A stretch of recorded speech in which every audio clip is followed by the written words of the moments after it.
Hi, welcome to the English Ed YouTube channel. This is Shankar. విద్యార్థులందరూ ఎదురు చూస్తున్నటువంటి 2025 DSC ఫలితాలు రిలీజ్ అయ్యాయి. మొట్టమొదటిగా ఈ ఫలితాలని ఎలా ఓపెన్ చేయాలో చూద్దాం. ఫస్ట్ బ్రౌజర్లోకి వెళ్ళిన తర్వాత ఏపీడిఎస్సి 2025 అని టైప్ చేసిన తర్వాత వచ్చేటటువంటి మొదటి వెబ్సైటు apdsc.apcfss.in. దాన్ని క్లిక్ చేసినట్లయితే మనకి ఈ విధమైన ఇంటర్ఫేస్ రావడం జరుగుతుంది. ఇది మనకు తెలుసు, అప్లై చేసేటప్పుడు మనం చూసాము. ఇందులో క్యాండిడేట్ లాగిన్ అని ఉంది కదా.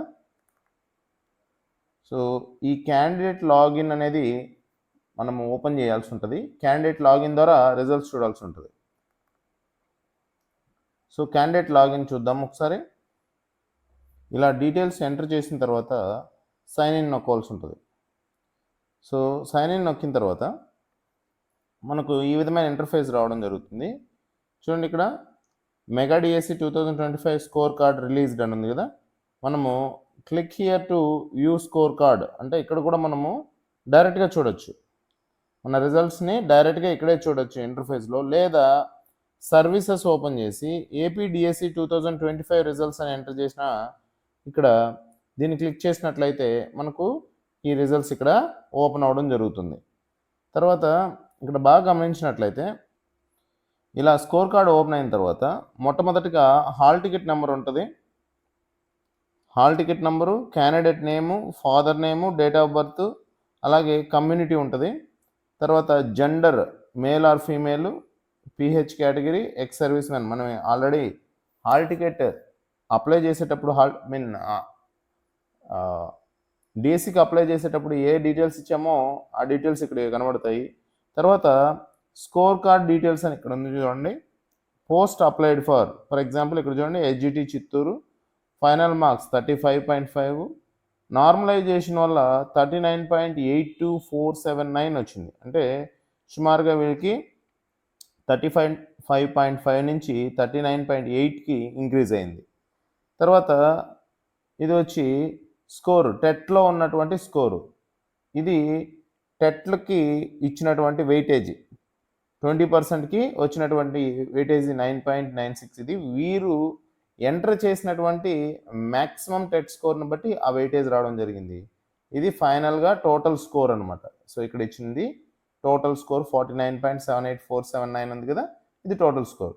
ఇక్కడ స్టేటస్ అని ఉంటుంది కదా, ఇక్కడ క్వాలిఫైడా డిస్క్వాలిఫైడా అనేది ఉంటుంది అనమాట. ఇక్కడ మరొక ఇన్ఫర్మేషన్ ఏంటంటే guidelines and instruction to candidates కింద if TET 20% weightage has been added based on the available records. మనం ఇచ్చినటువంటి టెట్ రికార్డ్స్ ఏదైతే ఉందో మనం ఇన్ఫర్మేషన్ ఇచ్చాం కదా, ఆ ఇన్ఫర్మేషన్ బట్టి వాళ్ళు వెయిటేజ్ ఇవ్వడం జరిగింది. ఒకవేళ మనం టెట్ వెయిటేజీ ఏదైతే ఉందో అది పొరపాటున తప్పుగా ఇచ్చి ఉండి మనం ఇచ్చిన దానికంటే ఎక్కువ స్కోర్ మనకు ఆల్రెడీ ఉన్నట్లయితే మళ్ళీ ఇవ్వడానికి ఇక్కడ వాళ్ళు అవకాశం ఇచ్చారు. Click here to provide your correct TET highest score details అన్నారు కదా. అంటే మీరు గతంలో తప్పుగా మీ టెట్ స్కోర్ని ఇచ్చినట్లయితే ఇప్పుడు దాన్ని సరిదిద్దుకోవడానికి 2 days టైం ఇవ్వడం జరిగింది. ఈ 2 days టైంలో ఏం చేయొచ్చు అంటే మనం దీన్ని సరిదిద్దుకోవచ్చు. ఇది ఓన్లీ మనకు ఆ తర్వాత ఇది ఉండకపోవచ్చు. ఈరోజు 11th కదా, ఇది 13th వరకు ఈ ఆప్షను ఎనేబుల్గా ఉంటుంది. అలాగే డిఎస్సిలో మనకు ఇచ్చినటువంటి ఈ ఫైనల్ కీ ఏదైతే ఉందో ఆ ఫైనల్ కీలో ఉన్నటువంటి చాలా మిస్టేక్స్ అన్నిటినీ సరిదిద్ది వీరు తుది ఫలితాలని, స్కోర్ కార్డుని మనకు ఇవ్వడం జరిగింది.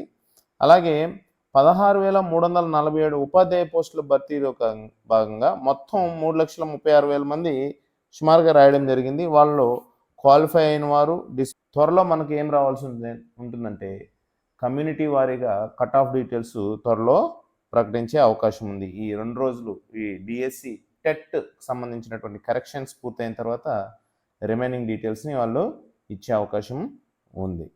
సో ఇది thank you so much for watching.